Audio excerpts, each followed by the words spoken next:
you, Mark. I don't know if I did.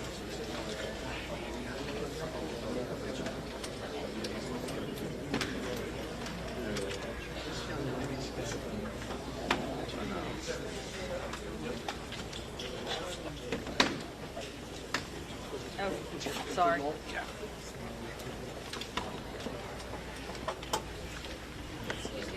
Okay.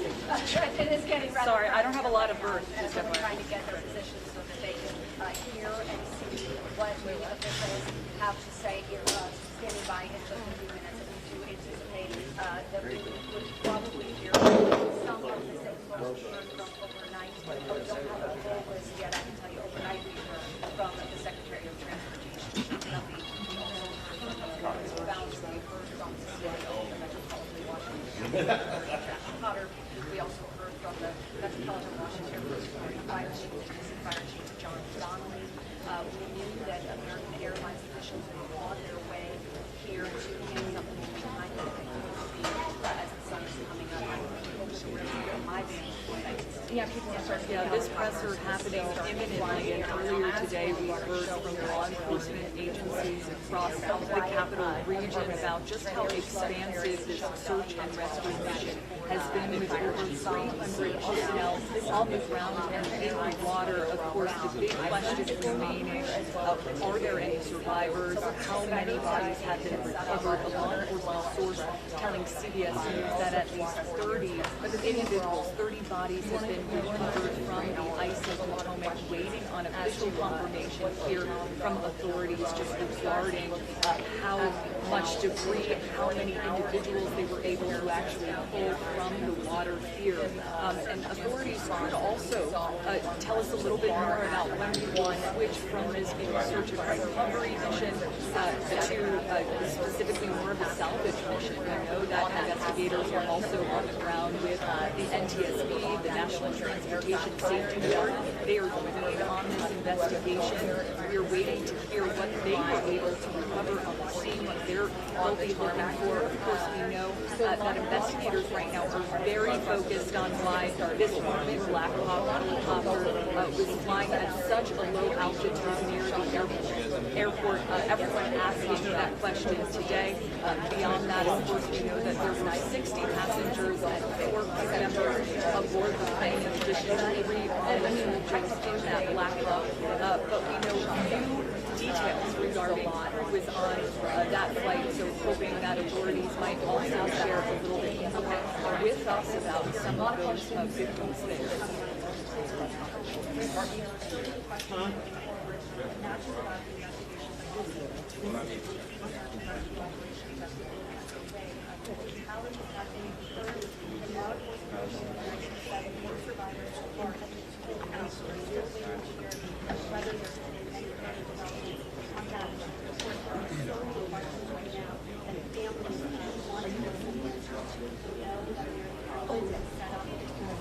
Marky, I have not seen that.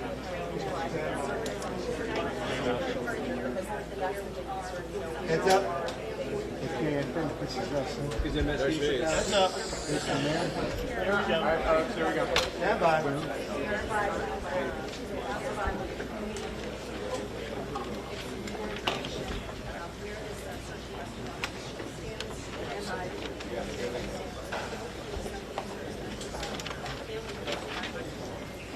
Turn it down to 4:50. Right, we need to get wide here. You know?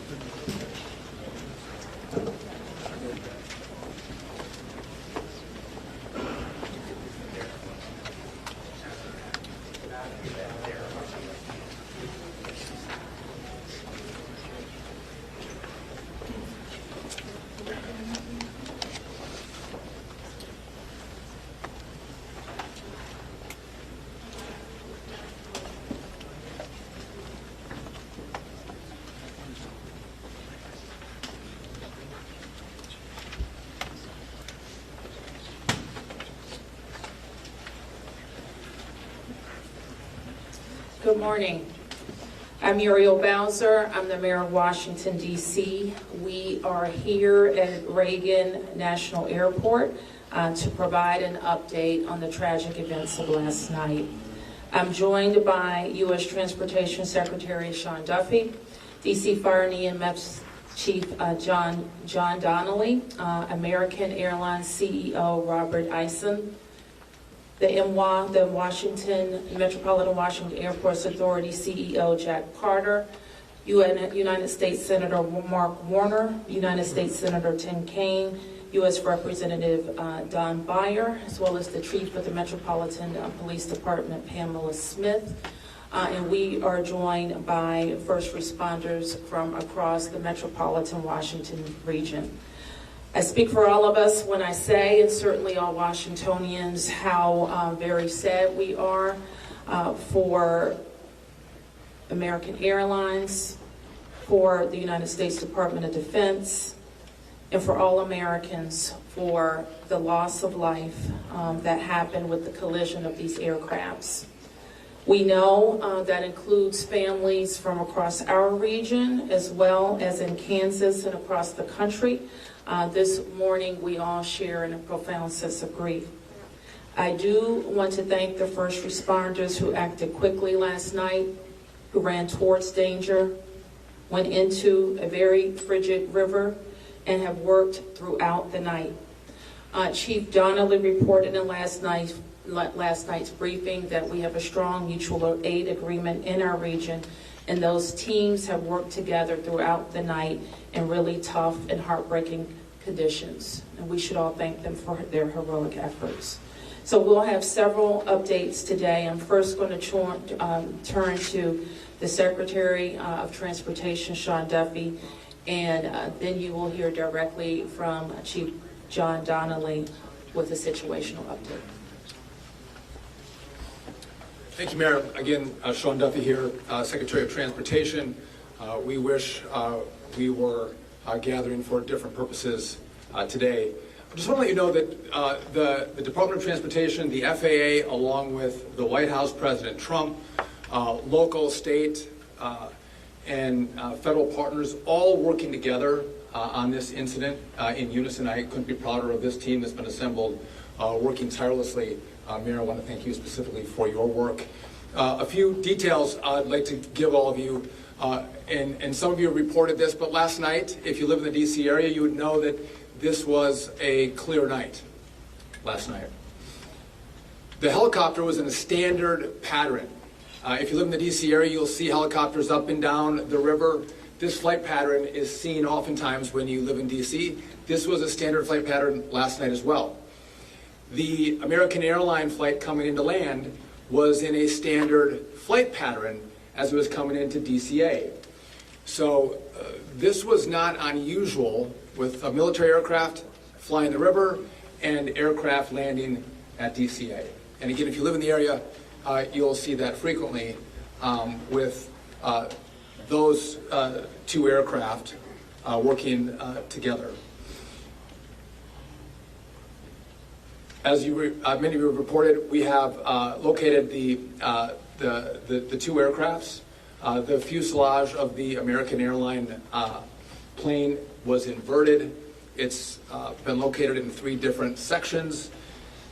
It's in about waist-deep water, so that recovery is going to go on today as that recovery takes place of the fuselage of the aircraft. NTSB is going to start to analyze that aircraft, partner with the FAA with all of the information we have to get the best results possible for the American people. I would just say that safety is our expectation. Everyone who flies in American skies expects that we fly safely, that when you depart an airport, you get to your destination. That didn't happen last night. And I know that President Trump, his administration, the FAA, the DOT, we will not rest until we have answers for the families and for the flying public. You should be assured that when you fly, you're safe. Thank you.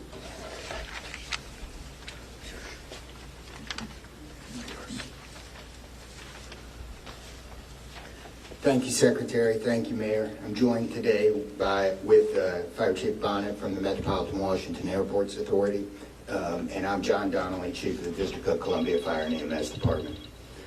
Last night at 8:48, the control tower sounded an alert, which alerts responders to respond to a report of an aircraft crash on or near the airport. That sets off an immediate response from the Airport Authority Fire Department, from the District of Columbia and Metropolitan Harbor Patrol fireboats and other fireboats on the river in order to support that type of operation. Very quickly, this call escalated. It became apparent, the responders realized that they had a plane crash and immediately escalated to a response that ultimately included about 300 people last night. These responders found extremely frigid conditions. They found heavy wind. They found ice on the water, and they're operated all night in those conditions.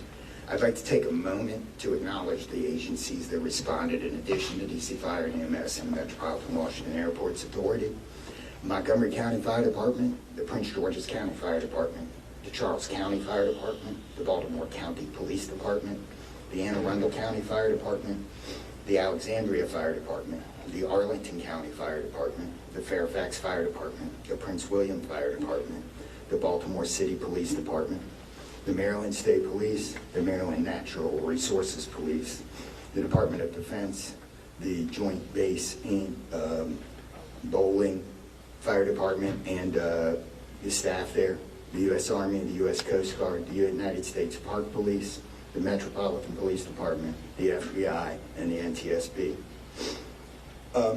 Despite all those efforts, we are now at a point where we are switching from a rescue operation to a recovery operation. At this point, we don't believe there are any survivors from this accident.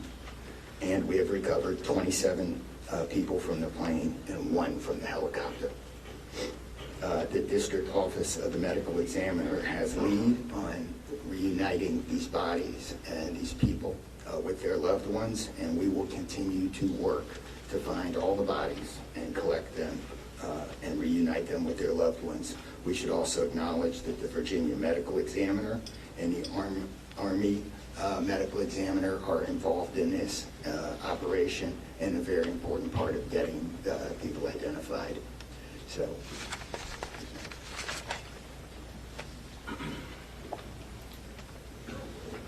Our hearts are certainly with all of the crew in American Airlines, and we'll hear from CEO Isom. Thank you, Mayor. Good morning. I'm Robert Isom, the CEO of American Airlines. I want to express my sincere condolences for the accident that happened at DCA last night. We're absolutely heartbroken for the family and loved ones of the passengers and crew members, and also for those that were on the military aircraft. Our focus right now is doing everything that we can to support all of those involved and also the PSA Airlines team. This is devastating. We are all hurting incredibly. We urge any family and friends looking for information about their loved ones to call our designated helpline, and that's at 1-800-679-8215, 1-800-679-8215. And here's what I can share at this early stage. American Eagle Flight 5342, operated by PSA Airlines, traveling from Wichita, Kansas to Reagan National Airport, was involved in an accident just before 9 p.m. local time on final approach into Reagan National. It collided with a military aircraft on an otherwise normal approach, and at this time we don't know why the military aircraft came into the path of the PSA aircraft. Flight 5342, a CRJ 700, was under the command of 4 crew members. They carried 60 passengers, as you know, for a total of 64 people on board. In addition to local resources already here in DC, American Airlines has activated our care team, and that's a group of specialists that are trained to support these types of responses. These team members are on site or arriving soon. And additionally, we have members of our GO team that are on ground here in DC, and they're being deployed with resources to do everything that we can to take care of the needs of the families and the loved ones of the passengers and crew members. And that is our sole focus. And we're so grateful for the first responders. They've been working through the night, courageous efforts. We're actively working with local, state, and federal authorities on emergency response efforts and closely coordinating with PSA Airlines as they cooperate fully with the NTSB on the investigation. I know that there are many questions at this early stage. I just won't be able to answer many, but we'll provide additional information as it comes. Thank you. I want to introduce the Metropolitan Washington Airports Authority CEO, Jack Carter. The authority manages Reagan Washington National and Dulles International. Good morning and thank you, Mayor. First, let me begin by expressing our condolences for all the victims of this flight and for their families. There's a lot of grieving going on, and so we're very sympathetic to that. I want to echo what was said about the first responders. When there's a problem in this area, everybody drops everything and they rush to wherever the problem is. So I want to thank the chief, the entire team from Washington, D.C., but just as important, the list of folks that the chief described. The federal authorities have been here en masse, and so a lot of effort was brought to bear. Unfortunately, we weren't able to rescue anyone, but we are in the recovery mode right now, and I just want to, last night I expressed the fact that we hope to open at 11 o'clock today, and that is still the case. We're going to open the airport at 11 o'clock. And again, condolences to the families, and thanks to the many, many who are still out there working very, very hard to complete this recovery. Thank you, ma'am. I do want to acknowledge that the Virginia Transportation Secretary is here, in addition to the Alexandria Mayor. And I will like to ask members of the Virginia congressional delegation to the podium next. U.S. Senator Mark Warner, followed by Tim Kaine and Representative Don Byer. Thank you, Mayor. I want to join with everyone else and express my condolences for the victims. For folks who don't live in the DMV, we are made up of a lot of jurisdictions. Reagan Airport's in Virginia. Across the river we have Maryland, obviously the district, but has been indicated by the chief, when tragedy happens, all those distinctions between the various jurisdictions and our federal partners all disappear. And I want to again thank all the first responders. On a personal note, I'll just add that literally I now know I was coming back from the district from a dinner to my home in Old Town Alexandria. And while I did not see the collision, I wondered, I'd never seen this many red lights streaming towards the airport and across the river in Maryland about this time. My phone started blowing up and I realized that this accident had taken place. There'll be a time to figure out, I know NTSB will have a briefing later in the day, but to the victims, our condolences. To the first responders, our thanks. Sorrow, thanks, and questions. So sorrow, as all have expressed, to the crew, to the passengers, to the soldiers, to their families, to their friends, to their loved ones, to people who are still trying to get information and unsure whether their loved ones have been lost. We offer our profound condolences to them and our sorrow for this tragedy. Thanks, I'll echo, Mayor, what you began with. When you see a challenge like this and you see people from so many different agencies, local, state, federal, with different uniforms, different badges, but working in such a coordinated way, even in the midst of a tragedy, it does give you a sense of appreciation and pride in people's willingness to come to the danger and work together. And I started to see that as a local official 30 years ago in Richmond, and definitely have seen it here. And then finally, questions. There are going to be a lot of questions, obviously, a lot of questions. And that's what the NTSB's job is to be an independent investigator of incidents like this, and they are here. We were in dialogue with them earlier today. They've been here since they got the alert, and they will be doing the work and playing lead in answering the many questions that we have, and that's as it should be. It's not a time to speculate. It's a time to investigate and get answers to the questions we need, and I have confidence that will be done. Thank you. Following up on the Senator, I think grief, thanks, and service, with millions and millions of Americans traveling every year, we are all grieving, knowing that it could have been our loved ones, it could have been us, and our hearts go out to all those who have lost folks. In a most partisan place also, I'm really thankful that Democrats and Republicans, people from all over, have come together to try to make sure that people are served. As the local representative, I want the families to know that our office is available to serve you in any way we possibly can through this time of grief and transition and loss. And then also just note that we're deeply grateful for the people who risked their lives last night on a moment's notice and spent the whole night on the river in the ice and the wind, serving us. And then finally, as Senator Warner noted, after the NTSB investigation, we've got to make sure that at the federal level and with the support of Virginia, Maryland, D.C., we're doing everything we can to make sure this does not happen again.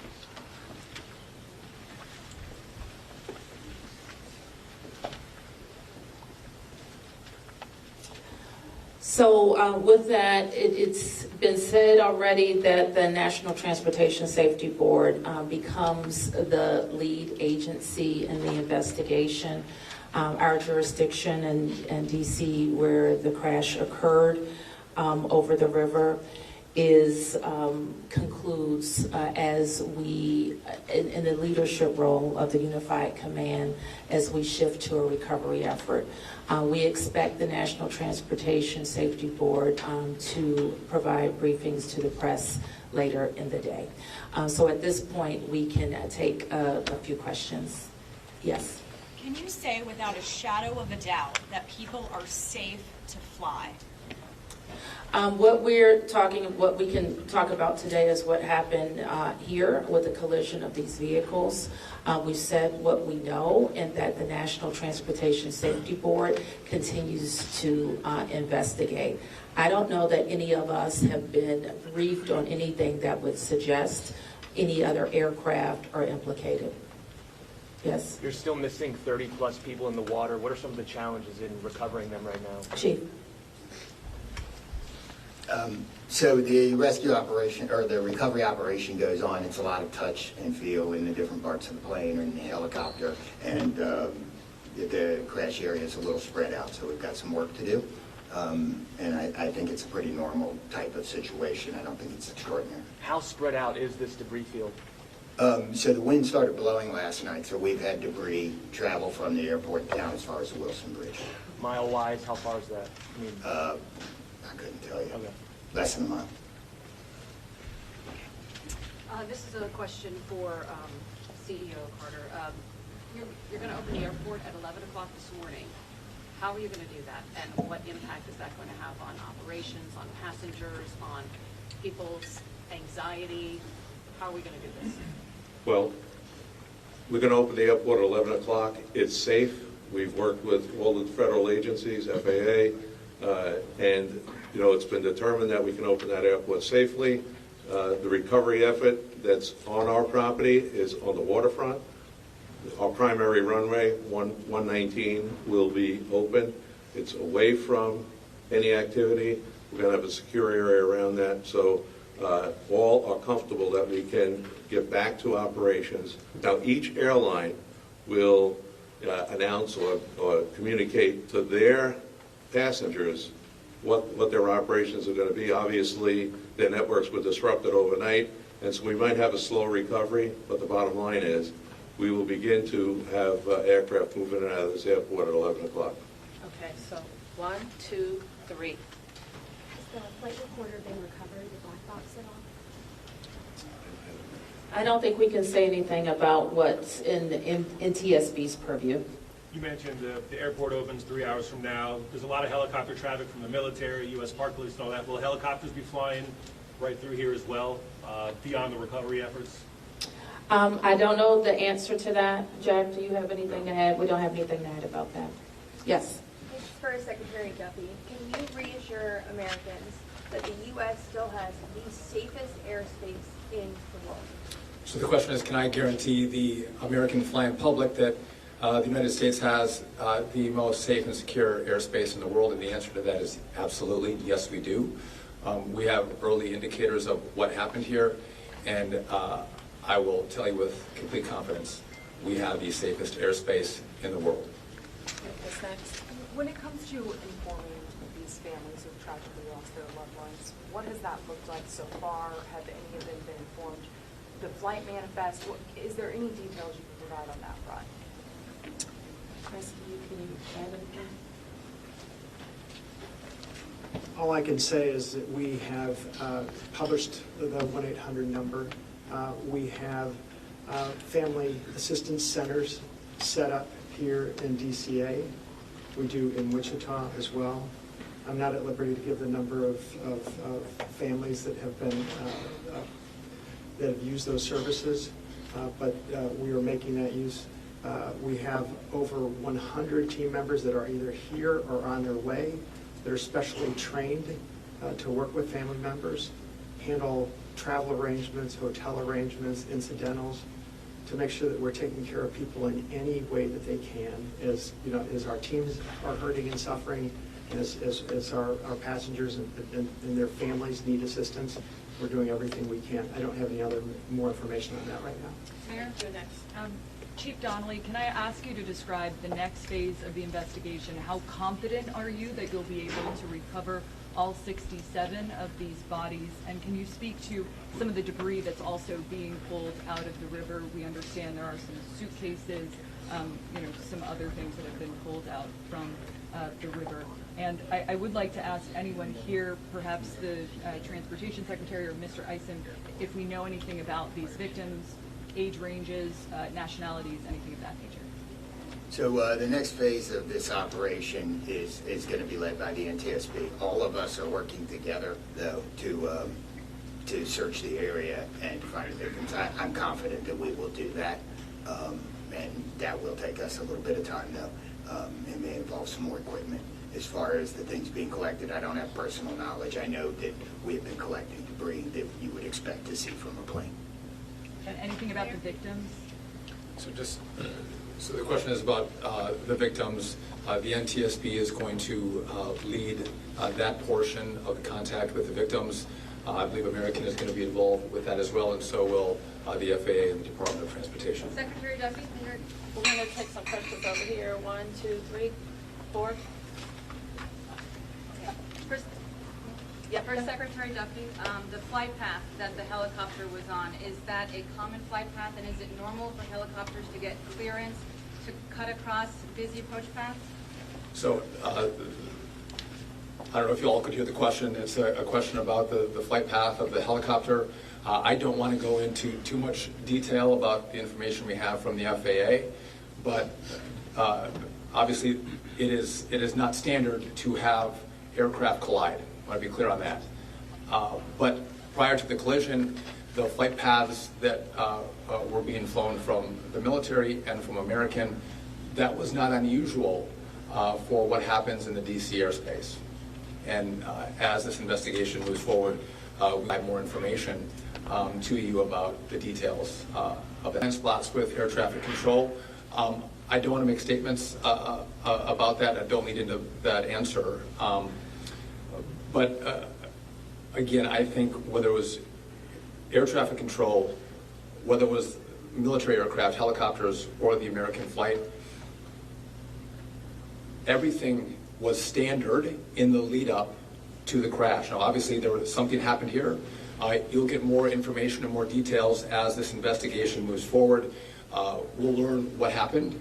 But again, those who live in the DC area, we see military helicopters fly up and down the river. It's a standard path that they fly. They're used to aircraft landing at DCA, and there's a procedure in place because this happens every day.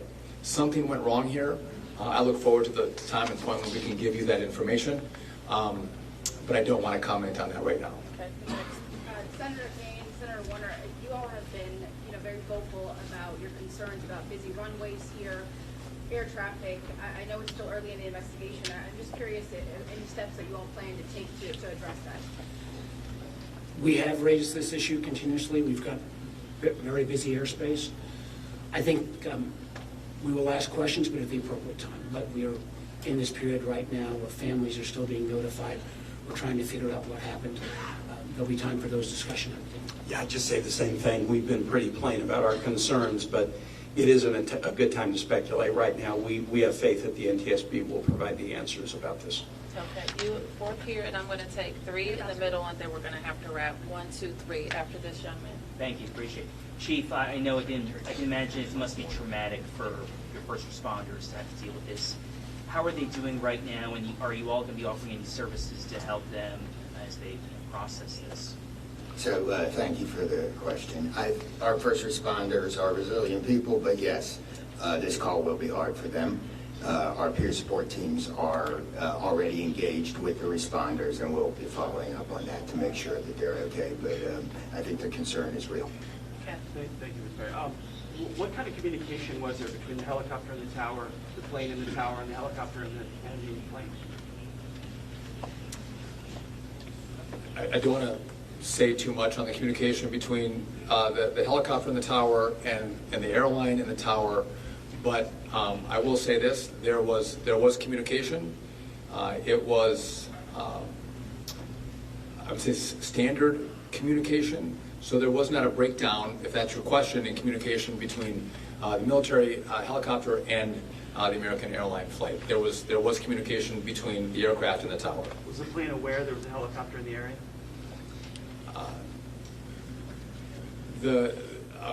I would say the helicopter was aware that there was a plane in the area. You mentioned that, So the president, you said yesterday that he called into the briefing room. Has he returned to the briefing room since then? Have you spoken? Also a question about the National Security Advisor, Mike Walensky. He's saying that there was 30 bodies that have been recovered. That he just said that in the White House. Curious, I know you're in this presser right now, so that's hard for you to update, but I do have the question on POTUS in the briefing room. I can do the body. Okay. So in terms of body recovery, as we recover bodies, we have a process, and we're not counting any bodies until they're in the possession of the medical director. So there may be some fluctuating in numbers that other people would report, but our numbers from the medical examiner.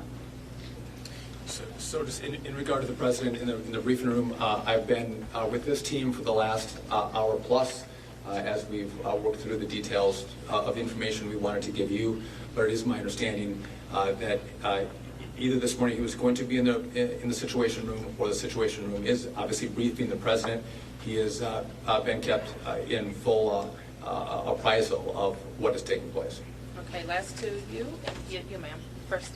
You mentioned that the aircraft were on a standard flight pattern. Just curious, when the airport opens at 11th day, will planes be on that flight pattern again, or are they being directed to fly a different way to leave? Josh, do you want to? Well, I mean, safety is paramount, and I don't have that information quite yet from the FAA, so I don't want to provide an information I don't want to provide an answer or inaccurate information on what routes will be flown out of DCA. Okay, last one. Two questions really quickly. What do you know about the experience and history of the pilots of both the American Airlines plane and the Army Black Hawk helicopter? And then for Secretary Duffy, last night the president had said that this could have been prevented and questioned why air traffic control didn't tell a helicopter what to do. Is that something that investigators have determined should have happened in this situation?